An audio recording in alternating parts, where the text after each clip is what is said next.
மனுஷ ஜென்மத்திலேயே வந்துட்டு வசந்த காலம் அப்படிங்கிறது அந்த மாணவ பருவம் தான். அந்த பருவத்தில் வந்து சுக சந்தோஷம் வந்து வாழ்க்கையில என்ன நீங்க வந்தா கூட அந்த சந்தோஷம் கிடைக்காதுங்க. ஸோ அந்த சந்தோஷமான நாட்கள் அட் த சேம் டைம் ரொம்ப சோதனையான நாட்கள் கூட. உங்க வாழ்க்கையை வந்து வாழ்க்கையோட அஸ்திவாரம் இதில் தான் இருக்கு. இந்த 4 வருஷம் நீங்க கஷ்டப்பட்டு படிச்சாதான் உங்க 40 வருஷம் வாழ்க்கை நல்லா இருக்கும்.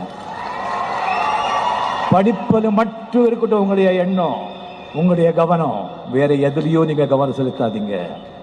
நீங்க காலேஜ் வந்து ஸ்டெப்ஸ் படிகள் ஏறும்போது நீங்க வந்து உங்களுடைய வாழ்க்கை, உங்களுடைய ஃபியூச்சர், உங்களுடைய எதிர்காலம், உங்களுடைய சந்தோஷம் மட்டும் இல்லை, உங்க அப்பா அம்மாவோட உழைப்பு, அவங்களுடைய சந்தோஷம், அவங்களுடைய எதிர்காலம் கூட சுமந்துக்கிட்டு அந்த படியை ஏறிட்டு இருக்கீங்க. அந்த மறந்துடாதீங்க.